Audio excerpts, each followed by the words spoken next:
So we have to prioritize.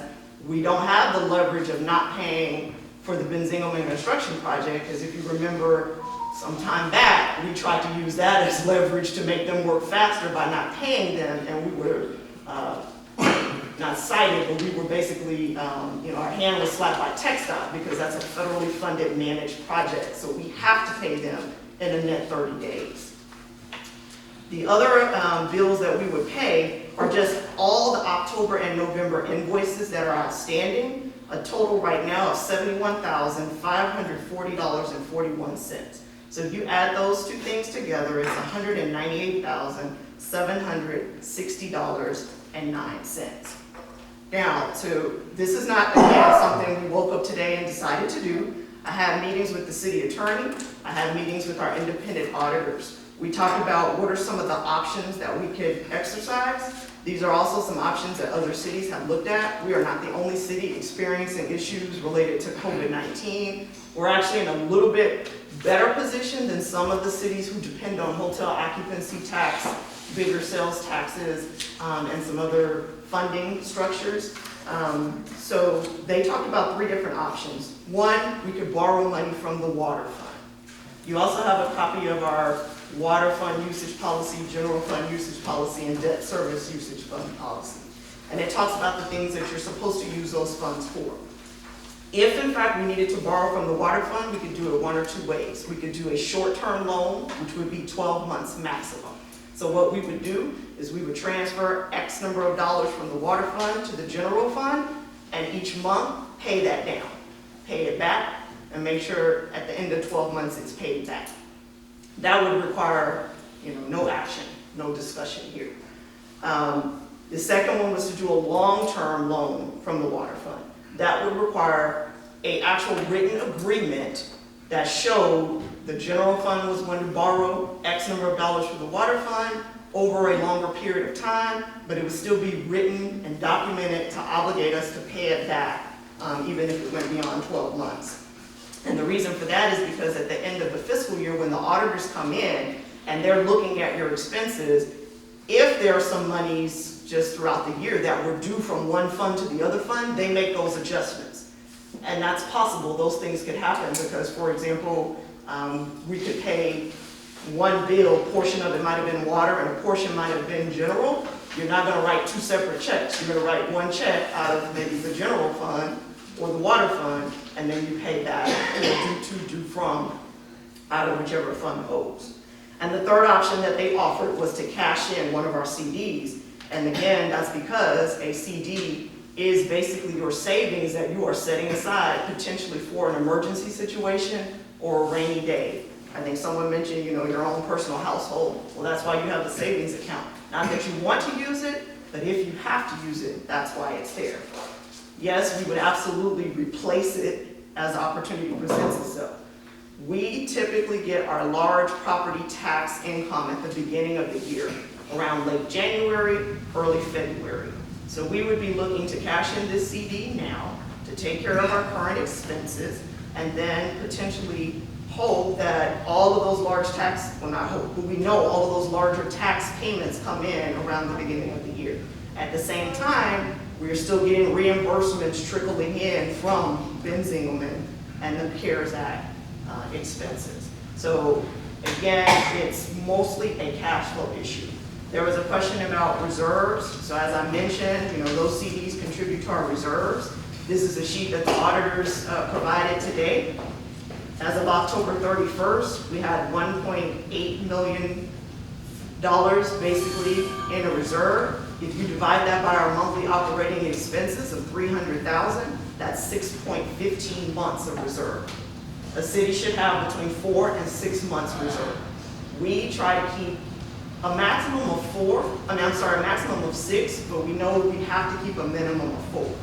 If we cash in that $250,000 CD, that will decrease that reserve to $1.5 million, which still gives us 5 months, 5.32 months in the reserve.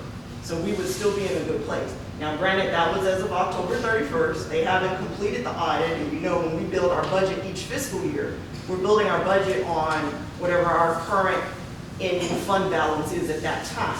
And we know that's subject to change after they finalize the audit and they tell you what you actually had at that point.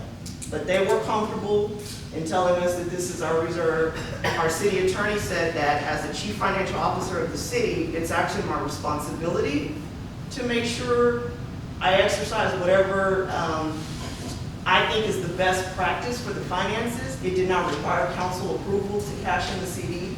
However, for the sake of transparency and full disclosure, I think it's important to bring the issue to city council and get your blessing on what I feel like we need to do to take care of our current expenses and explain to you how we got to this place.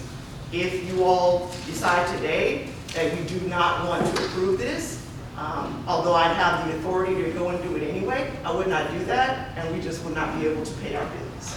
So that's basically, where we are right now. I'm happy to provide you any additional information. If I missed some of those questions, I'm happy to answer any of those outside.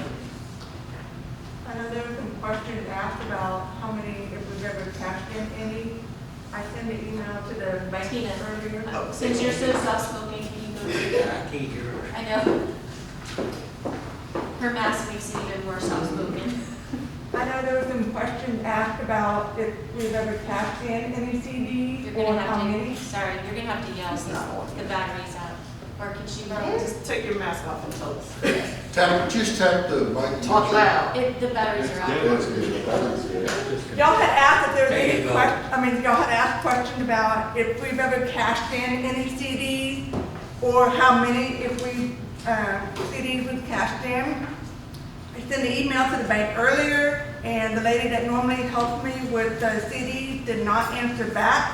A lot of them are still working from home, so I don't know, she just did not answer my email, so I cannot answer that question. That was a question brought up to me. Monique and I talked about that earlier, if there ever had been any CDs cashed. So I cannot answer that question, but I did check into it. They haven't been done cash since y'all been here. No. We've not cashed in the 6 years that I've worked here. That's all.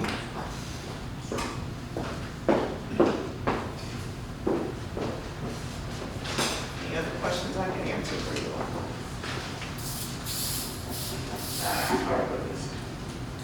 So we got a 5.5 month reserve.